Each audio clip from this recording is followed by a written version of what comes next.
익산 일빛교회 장권능 목사입니다. 오늘 이처럼 귀하고 복된 8월 무더위를 폭염 가운데 잘 이겨내시고 또 선선한 가을을 맞이해서 주님 앞에 믿음으로 달려와 예배하는 우리 성도님들 한 분 한 분에게 하나님의 은혜와 또 아침 저녁을 부는 선선한 바람처럼 우리 마음속에 우리 삶 속에 하나님의 시원함이 강물처럼 또 평강 가운데 채워지는 은혜가 있기를 주의 이름으로 축복합니다. 자, 지난주에는 하나님께서 우리를 사랑하셔서 마귀의 자녀로 살지 않게 하시고 주의 노예로 살지 않게 하시고 하나님이 우리를 사랑하셔서 독생자 예수 그리스도를 이 땅에 육신을 입고 오게 하셔서 십자가에 빌려 죽으심으로 말미암아 우리를 죄에서 구원하시고 하나님의 자녀 삼아 주시고 성령을 우리에게 기름 붓듯이 부어 주셔서 이제는 마귀의 종으로 살아가는 마귀의 자녀가 아니라 하나님의 자녀의 권세를 가지고 살아가는 그 우리의 신분이 마귀의 자녀에서 하나님의 신분으로 신분 상승이 되었다라는 걸 말씀을 드렸습니다. 하나님의 자녀의 신분은 그런다고 하나님 자녀의 신분증이 있다고 그래서 우리가 뭐 이렇게 고속도로 갈 때 통행요금을 안 낸다든가 뭐 재산세를 안 낸다든가 뭐 식당 가서 밥값을 안 내고 먹을 수 있는 그런 건 아니지만 우리 전지전능하신 우주 만물을 창조하신 하나님을 아버지라고 부를 수 있는 게 우리 하나님 자녀의 최고의 특권이고 또 두 번째는 우리가 그 전지전능 하나님의 자녀이면서 우리가 그분에게 날마다 매일 어떤 상황에서든 뭐 할 수 있는 것이 기도할 수 있는 것이 하나님 자녀의 특권이라고 사실 우리가 이렇게 내용을 잘 이해를 못하면 그런가 보다 그러는데 기도의 능력이 얼마나 대단하고 기도를 통해서 하나님의 역사하심이 얼마나 위대한가를 알면 정말 이 하나님의 자녀의 신분, 특권이 얼마나 좋다라는 것을 우리는 까무라쳤다가 5일 만에 깨어나도 부족할 텐데 전혀 그런 걸 체험이 안 되니까 아유 내일 모레 추석 오는데 그냥 고깃값이 올라가고 힘들고 채소값이 올라가도 힘들고 쌀값만 내려가서 쌀만 먹고 살아야 하는가 이런 걱정하고 있는 것 같아요 얼굴들이. 그럼에도 불구하고 어쨌든 우리는 하나님의 자녀의 권세를 가지고 살아야 한다고 말씀을 드렸습니다. 그런데 하나님은 미리 결론 먼저 말씀드리면 우리를 자녀 삼으시기 위해서 그냥 자녀 삼아 주신 것이 아니라 예수님을 독생자를 십자가에 처절히 피 흘려 죽이기까지 희생을 통해서 우리에 대한 자녀를 삼으시려고 자녀를 사랑하신 표를 하셨다 그 말이에요.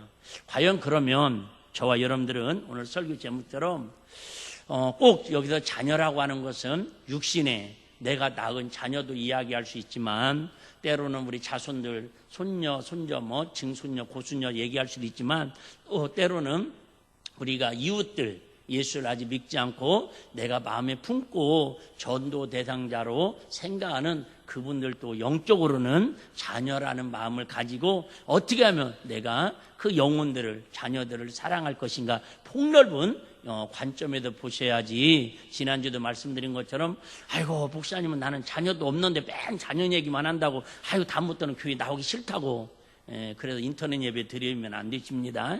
그런 뜻이 아니라 어쨌든 잘 들어보시길 바랍니다.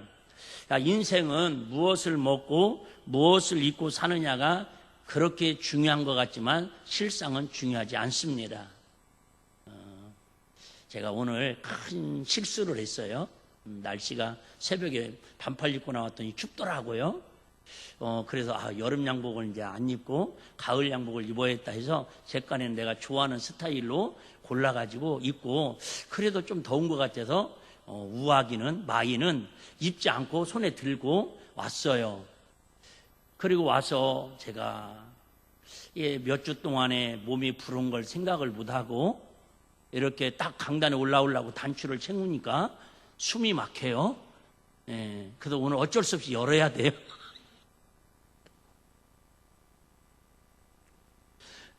이해해 주시길 바랍니다. 어쨌든 벗고 여는 거 좋아하지만 왈사스도 마찬가지예요. 언제부턴가 이게 째어 오더니 이제는 쪼여 오더니 이제는 꽉 째가지고 숨쉬기가 힘들어서 아랫배를 저절로 힘을 안 줄래도 힘을 주고 설교할 수밖에 없어요. 멋내다가 망신당했어요, 오늘. 자, 어쨌든 이처럼 무엇을 입느냐, 무엇을 먹느냐 사실은 중요하지만 그렇게 중요하지 않습니다. 혹시 저와 여러분들 중에서 목사님 오늘따라 그래서 시작할 때는 꼭 와이셔츠 이렇게 아니 그 넥타이 아니 그죠 양복을 버벅거리는 거 봐요. 긴장하니까 단추를 채우시더니 채우면 이렇게 돼요. 이거보다 여러분들이 어쨌든 무엇을 입느냐 무엇을 먹느냐가 그렇게 인생을 살면서 지나가 보면 그렇게 중요하지 않다라는 걸 느낍니다. 작년만 해도 이 옷이 딱 맞는 제가 제일 좋아하는 옷 중에 한 스타일이었거든요.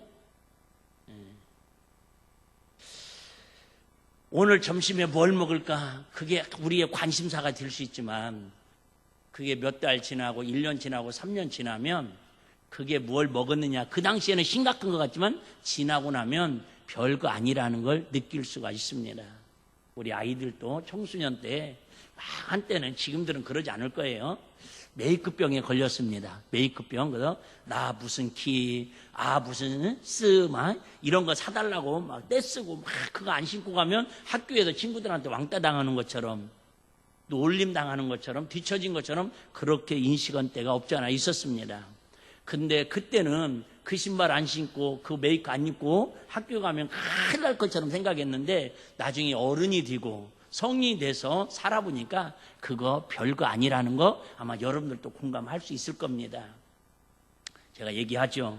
신학교 다닐 때에 정말 700원짜리 식권이 없어가지고 점심을 못 먹으면서 옥상에 올라가서 그냥 수돗물 한 잔 먹고 한숨 자고 기도하고 내려와서 오후 수업 받았던 게 엊그저께처럼 생생해요. 배고픔은.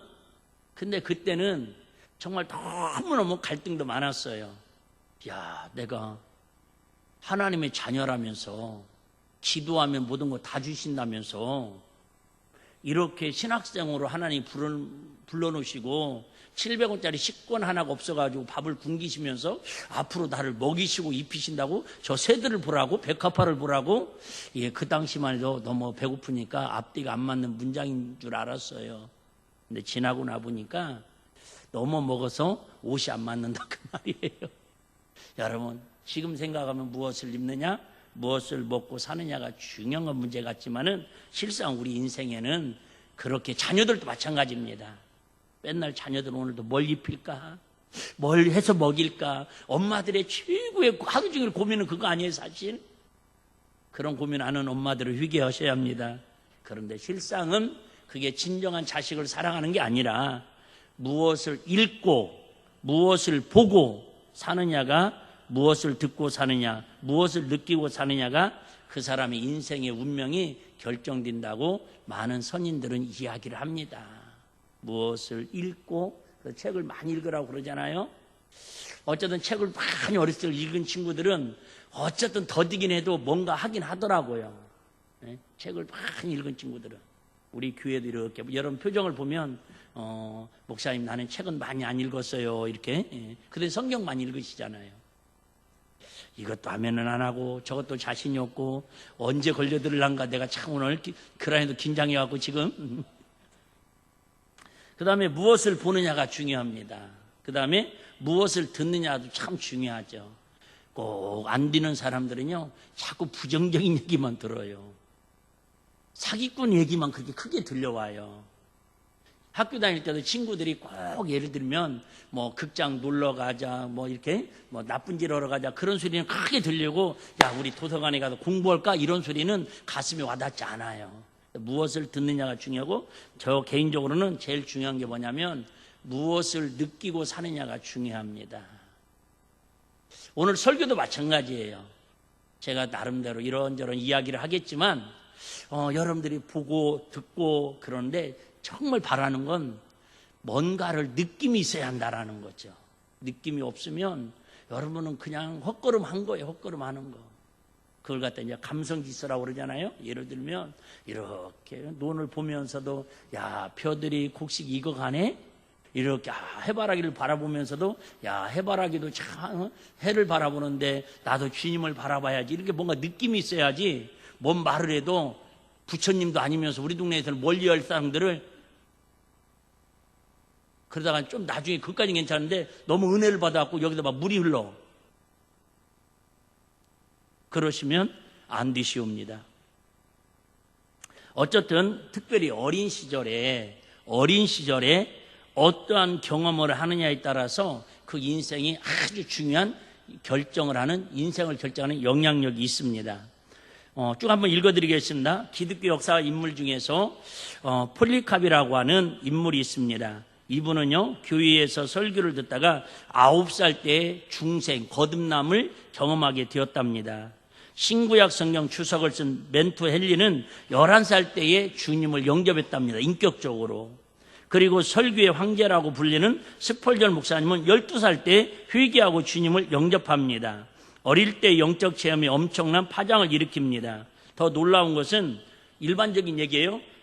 최근에 세계적인 대기업의 CEO 50명을 대상으로 조사를 했답니다. 그랬더니 47명이 조강기처와 살고 있고 돈 많고 출세한 사람들인데도 불구하고 이 시대 이혼율이 25%에 육박하고 있는데도 불구하고 그들은 하나같이 좋은 가정을 소유하고 있다라는 거죠. 아내를 바꾸는 일 없이 가정을 지키고 있다라는 것이죠.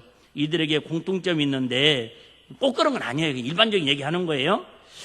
이들은 어릴 적 기억이 좋은 기억을 갖고 있더라는 거예요. 부모님에 대한 기억이든 할머니 할아버지에 대한 기억이든 형제들에 대한 기억이든 이런 사랑을 많이 받았다든가 모임과 형제 우애가 넘치다든가 이런 좋은 기억을 갖고 자란 사람들이 그래도 사회에서 나름대로 그 분야의 리더도 되고 선한 영향력을 끼치는 사람들이 훨씬 많다라는 것이지 꼭 그런 건 아니더라는 거예요. 제가 오늘 이 설교를 준비하면서 저도 내 개인적으로도 많은 고민을 해봤어요. 자녀를 사랑? 근데 자녀를 사랑하는 건 이미 여러분들은 이제 눈치가 빨라고 다 알 거예요. 뭘 입히고 이게 뒷바라지 잘하고 잘 먹이고 막 이렇게 뭐 필요한 거 사주는 선물을 많이 사주는 것보다도 결국은 자녀들에게 뭘 유산으로 물려주자? 신앙을 믿음으로 유산을 물려주는 게 진정한 부모가 자식을 사랑하는 거다. 이거 설교하려고 그러는 거예요, 결론은. 그런데 제가 이 말씀을 저한테 대입을 해봤어요. 우리 어머님, 아버님은 저를 1%도 믿음으로 세운 적이 없으시거든요. 빈말로라도 막내야, 너 교회 가야 하나님 복 주셔. 이런 말 들어본 적이 없거든요. 그러면 지금까지 제가 일반적인 한 얘기는 애쓰잖아요. 일반적으로 기본적으로 믿음으로 잘 자녀를 양육해야 그 자녀들이 하나님이 기뻐하는 리더도 되고 영향력을 끼치는 위대한 인물들이 되는데 극단적으로 얘기하는 거예요. 저 같은 경우는 그런 신앙에 부모님의 영향을 전혀 1%도 받지 않았어요. 도리어 받았다라고 하는 것은 도리어 신앙과 정반대되는 우상 숭배하고, 이해되시죠? 뭐 제사 지내고 명절 때는 산소 가서 절하고 제사 음식 먹고 하나님이 진노하는 일것만 사실 영향을 받았거든요. 그럼에도 불구하고 저는 어쨌든 마귀의 자녀가 아닌 지금은 신분이 바뀌어져 가지고 하나님의 자녀로 쓰임받고 있다 그 말이죠. 할렐루야. 그러니까 안 되는 사람은 꼭 안 되는 이유만을 찾고 시험 드는 사람은 꼭 시험 들 이유만을 찾는다니까요. 제가 그래 미리 서론에 이렇게 아예 말씀을 드리고 하는 거예요. 누구 탓하지 말자? 부모님 탓하지 말자라는 거예요. 누구를 보면 알겠어요? 저를 보면 알지 않습니까? 물론 이제 제가 교회 다니면서부터는 뭐 이제 우리 장모님도 기도해 주시고 우리 사모님도 기도해 주시고 그랬지만 제가 오래전에 사촌들이 모여가지고 이쯤 됐는가 봐요. 이제 산소 이렇게 벌초를 해야 하잖아요. 지금 벌써 시작했잖아요. 여기 보니까 벌초 대행 써 있더라고. 그래서 그때 한번 제가 이제 참석을 했어요. 그래서 이제 몇이 사촌들이 모여가지고 막 벌초를 하면서 갈까 말까 진짜 고민 많이 하다가 2번인가 가다가 그다음부터 지금은 안 가고 있는데 제일 우리 집안의 큰형님이 손주를 데려왔더라고요. 초등학교 들어가기 전에 한 5살 때는 손주를 데리고 와서 어쨌든 벌초를 하고 나서 거기에다가 뭐 사과도 넣고 뭐 이렇게 뭐 황태인지 복태인지 몇 가지를 대충 놓고는 거기다가 이제 저는 이제 기도하고 있었는데 옆에서 쭉 세우더니 그죠? 일당들을 세우더니 절을 하라고 그러더라고요. 이게 절을 해요. 근데 난 그때 하나님 음성 들었어요. 그 초등학교도 들어가기 전에 5살 되는 아이가, 그러니까 그 형님한테는 손자죠? 손자가 뭐라고 하냐면, 아버지, 왜 여기에서 절을 해? 왜 흙에다가 절을 해? 처음 왔는가 봐요. 그러니까 할아버지가 나름대로 설명을 하는 거예요. 할아버지의 아버님이 계시고, 뭐 할아버지가 계시고, 알아듣지도 못하는 막 얘기를 하는데, 어쨌든 그러니까는, 절을 해야 한다라는 거예요. 그러니까 이 아이가 그도 내가 볼 때는 하나님이 나들으라고 한 것 같아요. 아버지, 그러면 그 할아버지가 땅속에 있는데 왜 땅속에 있는 사람한테 절을 해야 돼? 그러더라고. 모르겠어요. 저희 어렸을 때만 해도 아무 생각 없이 부모님이 성묘 가자니까 성묘 갔고 제사상 차려놓고 조상님들에게 절해야 복 준다고 하니까 절했어요. 근데 여러분, 지금은 교회 안 다니는 아이들도, 신앙이 없는 아이들도 여러분 성묘 가서 절을 하고 그러면요, 여러분 이게 납득이 되지 않습니다. 젊은 아이들은 가지도 않을 뿐더러. 무슨 얘기예요? 진정한 자녀 사랑은, 야, 추석 가까우니까 또 이 얘기 하려고 말을 뺑뺑 돌리는 거예요. 여러분, 조상님들 지방 써놓고 제사상 차려놓고 거기다 절을 한다고, 그걸 아이들에게 가르친다고, 그게 진정한 자녀 사랑이 아니다 그 말이에요. 성묘 간다고 아이들에게 한 번도 본 적도 없는 할아버지, 저도 할아버지 얼굴 본 적이 없다니까요. 할머니 얼굴 본 적이 없다니까요. 근데 뭐 그 산두덩어리 하나 이렇게 흙으로 해놓고는 거기가 할머니 계신다고, 할아버지 계신다고 거기다가 절을 하라고 그러니까 요즘 아이들 초등학교 다 유치원생도 그걸 이해를 못하더라 그 말입니다. 왜? 아이들은 절은 누구한테 하는 거예요? 아침에 딱 일어나면 엄마 유치원 다녀올게요. 아빠 안녕하세요. 학교 가면 선생님 안녕하세요. 아하, 나에게 그래도 이뻐해주고 나에게 뭔가 용돈을 주고 밥을 해주고 고마운 사람에게 절을 한다고 생각을 하고 있는데, 아니 무덤 속에 흙한테 절을 하라고 하니까 이게 유치원에서도 이해도 안 되는 걸 가지고 지금은 우리 유교에 가장 뭐 하여튼 뭐 한문을 많이 알고 학식을 많이 알고 있다고는 그 위대한 성인들이 그것을 앞장서서 하고 있는데 유치원생들도 그걸 이해를 못하고 웃고 있다 그 얘기예요. 그게 우리 조상의 미풍양숙이라고. 그나마 다행히 지금 사라지고 있어서 얼마나 감사해요. 오늘 설교 제목은, 설교 내용은 이거 느끼었으면 오늘 설교 주제는 끝난 거예요. 두 가지에 크게. 부모님한테 진정한 영적인 영향력을 받지 못했더라도 하나님이 저와 여러분을 사랑해 주시고 누군가가 그 영혼을 기도하면 어쨌든 저 같은 사람도 불자의 아들에서, 보살님의 아들에서 어쨌든 목사가 될 수 있다는 거 사실. 할렐루야. 제가 산 증인 아닙니까?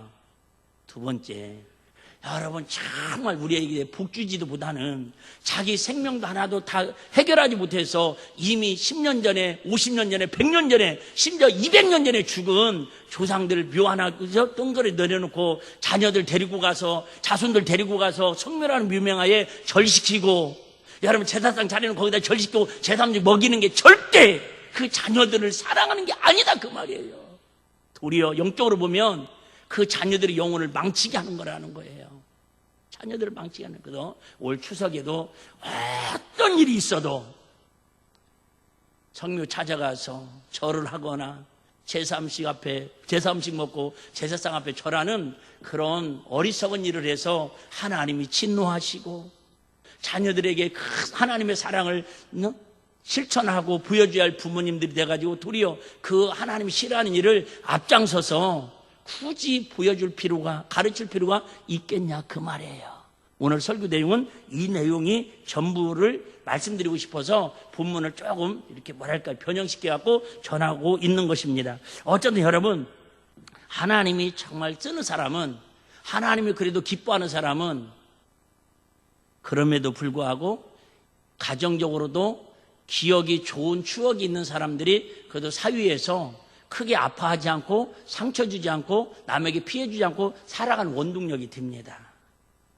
근데 어렸을 때부터 뭔가 큰 충격을 받고 뭔가 막 분노와 증오심을 가진 사람들은 그 상처와 분노와 증오심이 해결되지 않으면 어느 순간에 그게 가정생활을 통해서 사회생활을 통해서 어떤 공동체 생활을 통해서 자기도 모르게 푹 튀어나와서 아픔을 주변 사람들이 주는, 고통을 주는 사람들이 생각으로 많다라는 게 제 얘기가 아니라, 이건 성경 얘기가 아니라 일반적인 사회학적인 통계다, 그 얘기예요.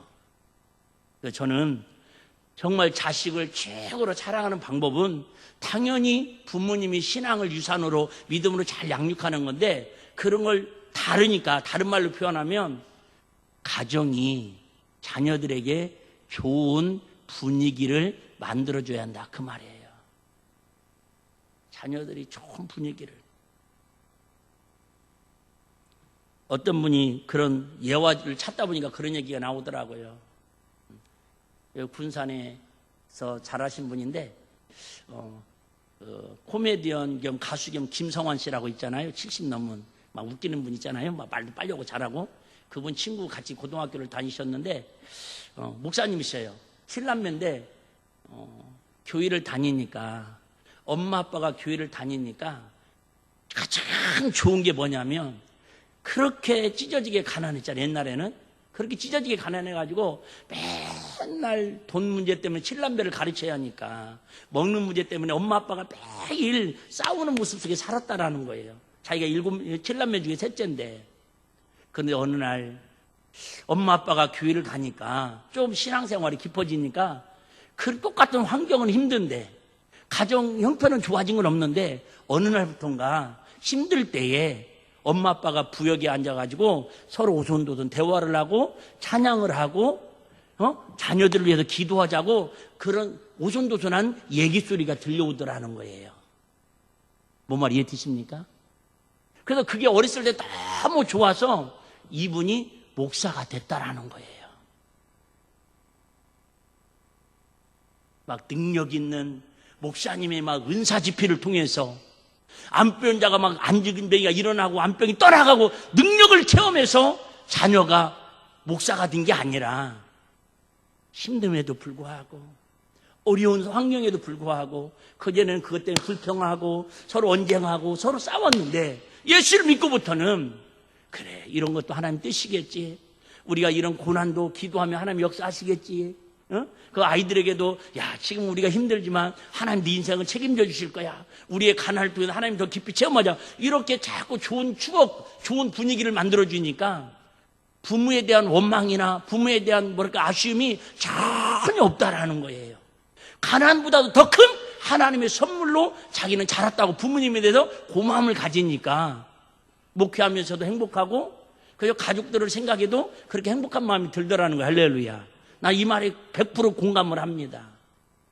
여러분, 진짜 자녀를 사랑하고 싶다면, 진정한 여러분 자손들이 하나님의 복으로 살기를 원한다면, 할아버지 할머니가, 부모님이, 형제들이 가정에 정말 어떤 일이 있어도 좋은 분위기 속에서, 야, 저렇게 원망할 수 있네.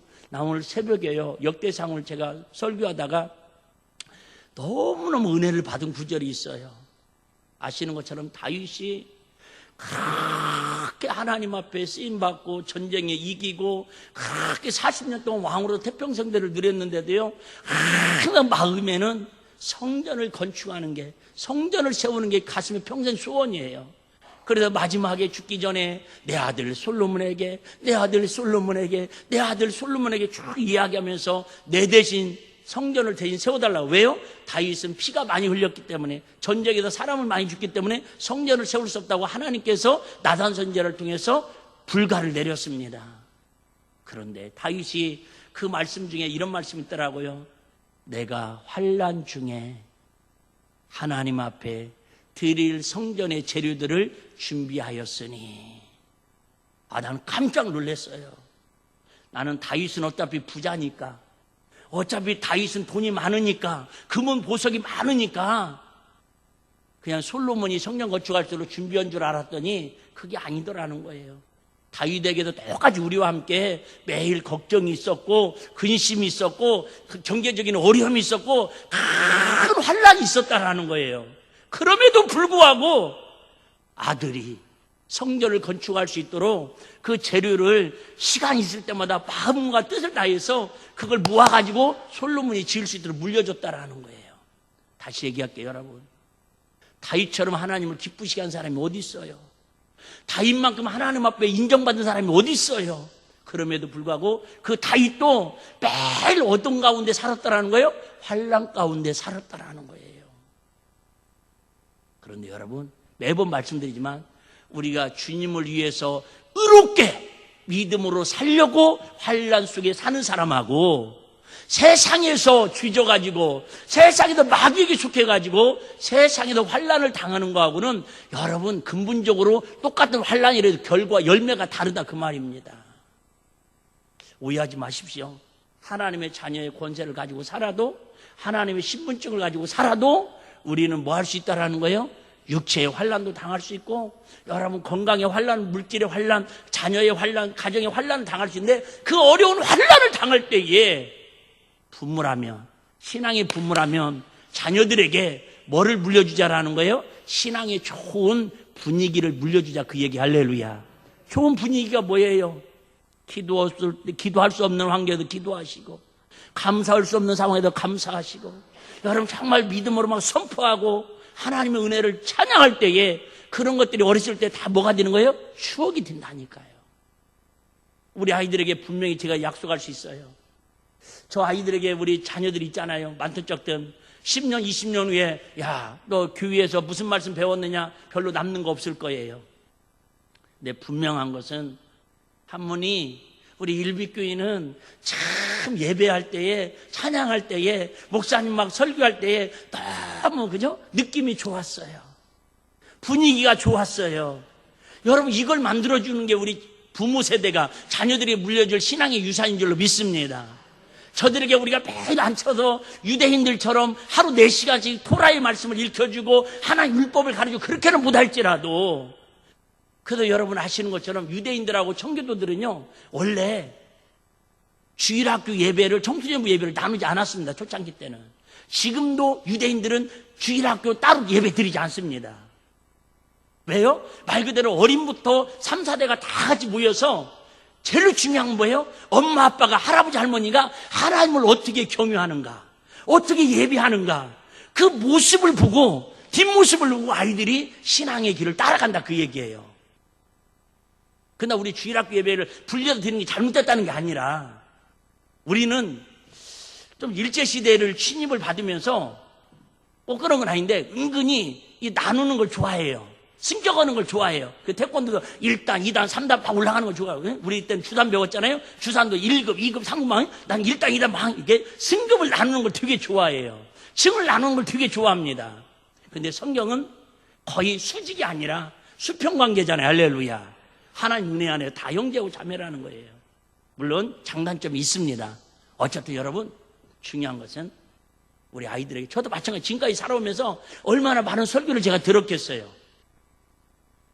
그런데 이렇게 생각해 보면 저번에도 한번 얘기했는데 오늘 안 좋은 건 제 주일로 얘기한 건 않을 테니까 그래도 참 제가 교회를 다닐 수 있었던 것은 얘기했잖아요. 저는 찬양도 안 좋아하는데 찬양 시간 진짜 지루했습니다. 저는 지금은 그러진 않아요.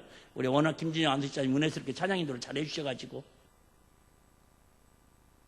근데 솔직히 그 당시에는 찬양 시간도 즐겁지 않았습니다. 그나마 찬양 시간을 제가 버틸 수 있었던 유일한 힘은 어느 날 전사님이 제 이름을 부르면서 그때는 피아노도 없었고 키보드도 없고 이런 그 드럼도 없고 그러니까는 큰 북을 하나 그때 전사님 오시면서 교회 분위기를 세시는다고 큰 북을 하나 사다 놨어요. 교회에. 나더러 북을 한 번도 쳐본 적도 없는데 북을 치라고 하더라고. 에? 북 알죠? 그래 기도원에 가면 지금도 있어요. 하늘산 가면 지금도 그 북이 있는데 에? 그러니까는 그 역사적인 사명이 저는 또 책임감은 있잖아요. 지각하지 않는 거 이런 거 있잖아요. 성실함. 그래갖고 저한테 북을 치라고 그래서 하여튼 북 치는 재미로 찬양하는 시간을 어떻게든 넘긴 것 같아요. 설교는요 진짜 뭔 말인지 알아듣지도 못하겠어요. 왜 내가 인격적으로 예수를 못 만났으니까. 그런데도 교회를 제가 쉬지 않고 거의 한 번도 빠지지 않고 다녔던 이유는 첫째는 부모님의 영향이 아니라 하나님의 은혜였고 두 번째는 뭔지 모르는 교회의 분위기가 저를 압도하는 은혜가 있었어요. 할렐루야. 그게 뭐 재밌다, 흥미롭다 이런 게 아니라 뭔가 교회에 가면 뭔가 하여튼 그런 게 있었어요. 그 중에 한마디씩 또 하는, 아이고, 막내가 교회 왔네. 아이고, 막내가 교회 왔네. 예, 제 동네 막내잖아요. 예. 이렇게 권사님들이나 집사님들이 그래도 신기한 듯이, 야, 어떻게 둘째 아들이 교회에 다 왔냐? 야, 다른 사람 다 교회 와도 너만큼 안 올 줄 알았는데, 이런 어떤 반감과 약간은, 이런 마음과 약간은 또 기특한 마음으로 해주는, 어쨌든 그런 것들이 이렇게 분위기이기 때문에 지금까지 제가 거의 주일 예배를 빠지지 않고 목사가 아니더라도 참석은 군대에 있을 때까지도 했던 것 같아요. 제가 주부에 군대 얘기 잠깐 했는데 가장 힘들었던 게 진짜 군대에서 교회 가는 거예요. 지금은 주일날이 많이 이렇게 보장이 되지만 저희 30년 전만 해도 그런 게 거의 없었습니다. 그래서 한 번은 비상이 걸려가지고 이 진지 구축을 해야 한다고 비상이 걸려갖고 주일날 출근을 하라는 거예요. 저는 간부라서 주일날은 출근 안 해도 되는데 근무 때 아니면. 그래서 출근하니까 나는 뭐 출근하는 거 그런 거 관계 없습니다. 단 하나, 뭐 때문에? 교회 못 가는 것 때문에 속이 상하고 열이 받고 막 분통이 터지는 거예요. 그래서 우리 그때가 막 신막사가 막 세워지고 2층 건물이었는데 연병장이 다 모였어요. 모여가지고는 내가 막 그랬어요.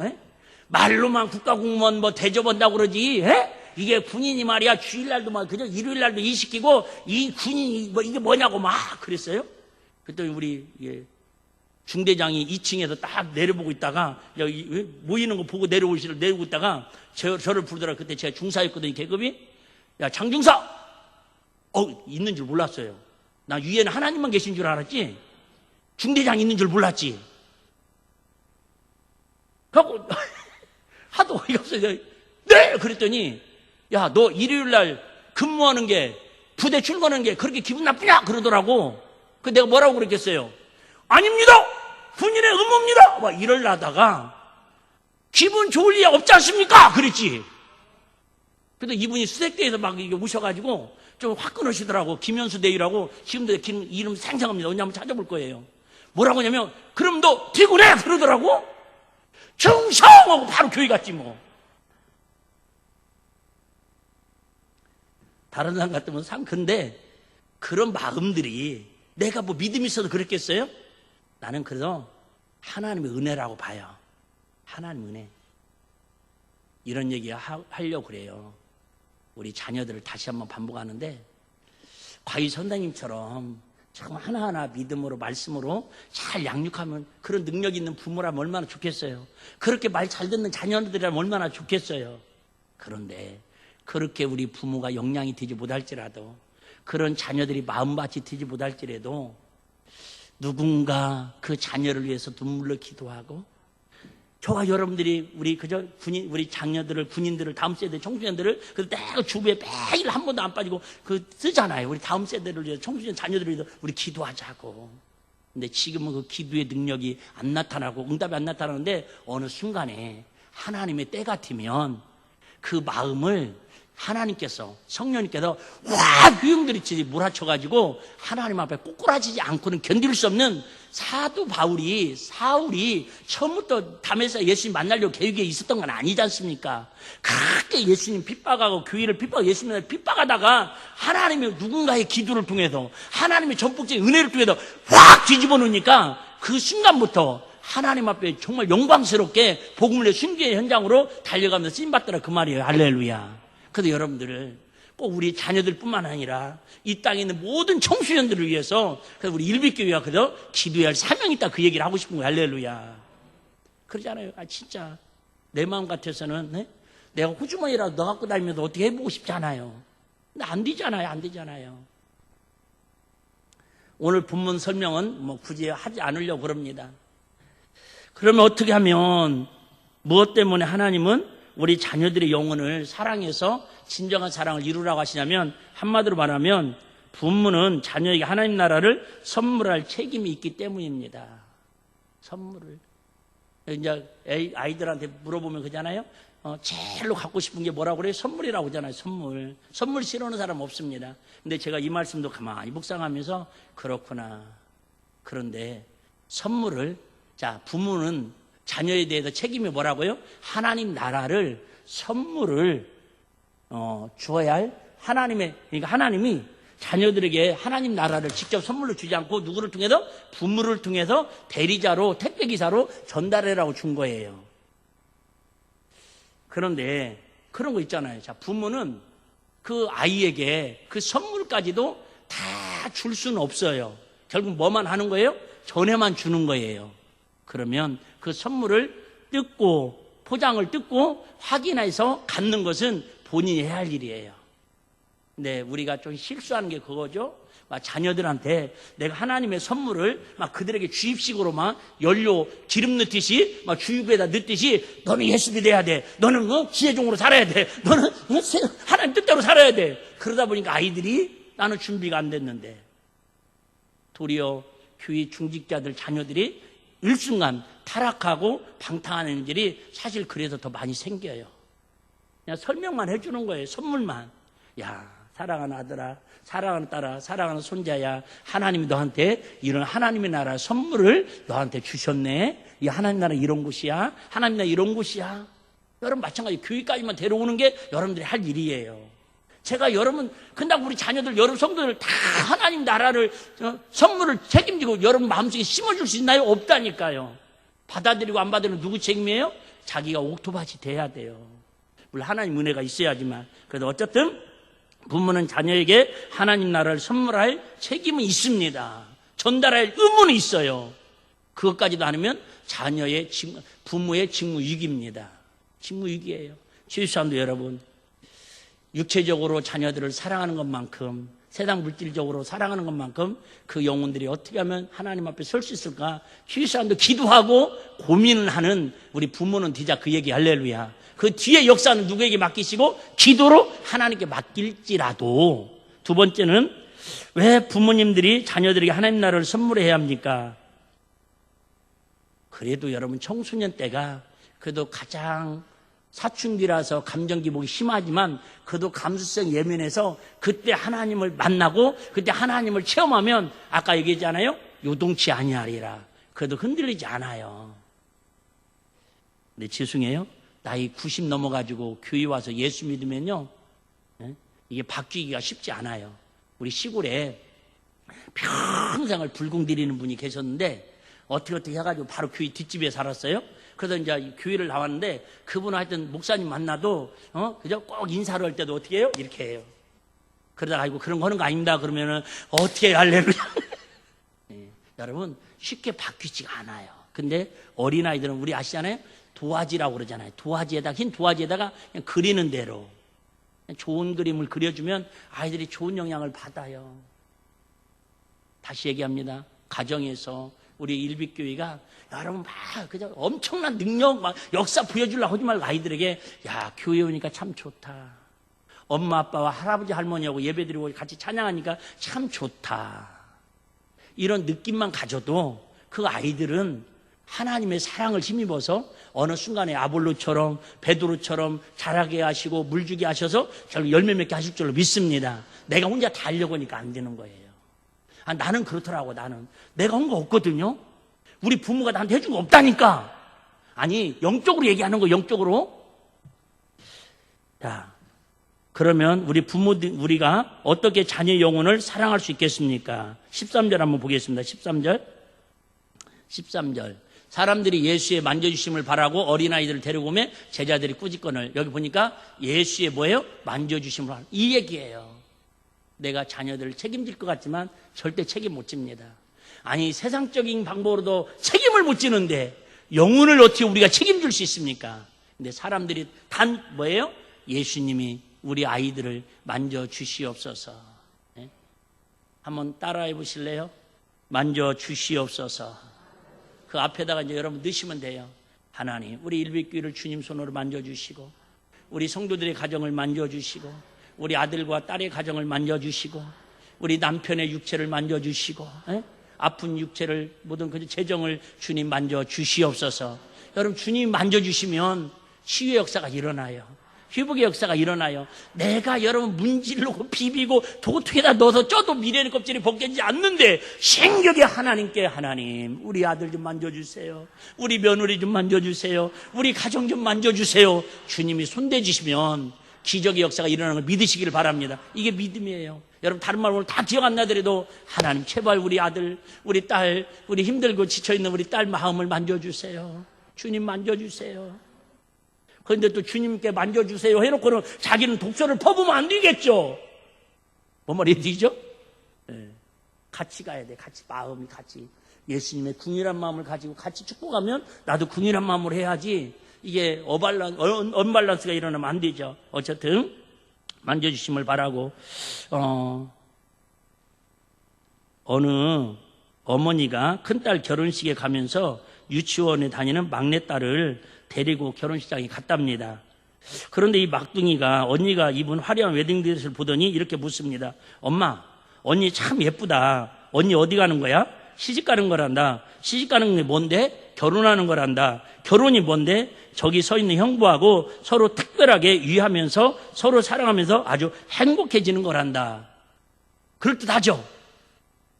큰딸이 결혼식인데 지금 애기에게 막내딸에게 질문하니까 대답을 하는 거예요. 어머니는 나름대로 막내딸이 알아듣도록 설명을 했습니다. 그래서 이 꼬마 막내딸이 하는 소리가 그러니까 엄마는 아직 결혼하지 못했구나 그러더라는 거예요. 뭔 말이 모르는 사람이 이제 집에 가서 생각을 해봐요. 답답하네. 결혼의 결과물은 뭐라는 거예요? 행복인데 그를 위해서 큰언니가 결혼하는 모습을 물어봤더니 엄마는 그렇게 설명을 했는데 그 막내딸이 볼 때 엄마 아빠는 전혀 행복해 보여 안 보여요? 안 보이고 맨날 싸운다 그 얘기예요. 그러니까 아직도 엄마는 결혼하지 못한 것이네? 애들은 보이는 대로 표현하잖아요. 하나만 예화 드리고 마치도록 하겠습니다. 나이언 화이트라는 소년의 이야기입니다. 나이언 화이트가 13살 때 혈우병을 앓았습니다. 수술을 받게 되었습니다. 그런데 수술 중 수혈이 잘못되어서 후천성 면역결핍증, 우리가 알고 있는 에이즈에 걸리고 말았습니다.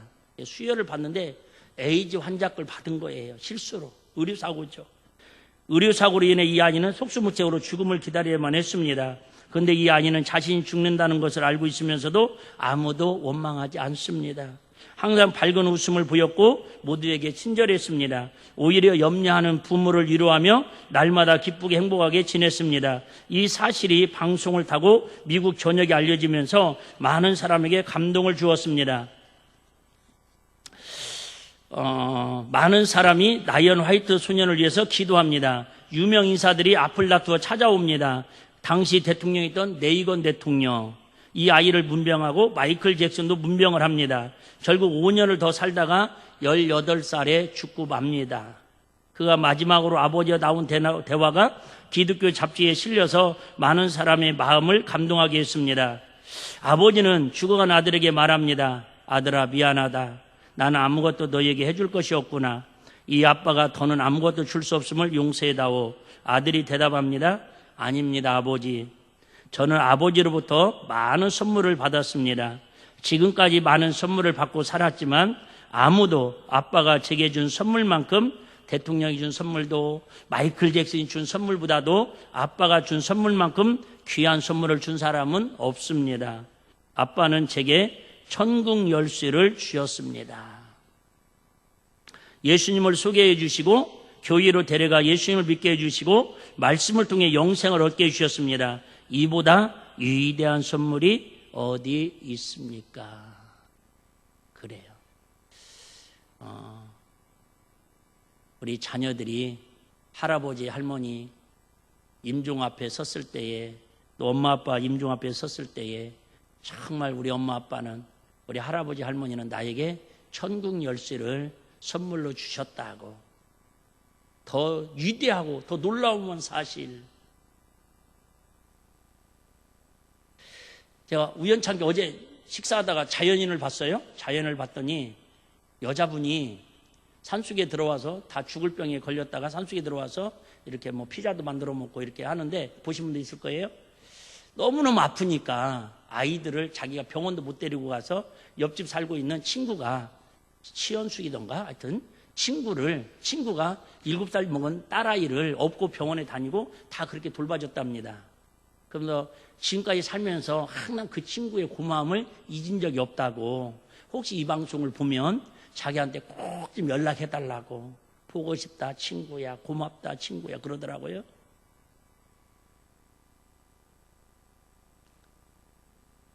이번 추석 명절에 기도하시다가 혹시 여러분 가까운 이웃 중에 내가 영적으로 자녀를 삼고 싶은, 하나님의 자녀를 삼고 싶은 그런 영혼이 있어서 내가 전도해가지고 그분에게 천국 열쇠를 선물로 줘서 그분이 하나님의 자녀가 되면, 방송에서 아이 업어서 병원에 데려다 준 그 고마운 친구보다도 영적으로 봤을 때에 얼마나 위대한 일이고 얼마나 고마운 일이겠어요. 여러분, 육의 자녀는 속썩일지라도, 육의 자녀는 이제 다 성장해가지고 우리 돌봄이 필요 없을지라도, 우리 9월달 시작하기 전에 한 영혼이라도 내 가슴에 잉태해서 전도 대상자를 가슴에 품고 기도해서 10달 동안이 안 되더라도 여기에 품은 영적 자녀는 3일 만에 나올 수도 있고 1개월 만에 나올 수 있는 게 하나의 은혜잖아요.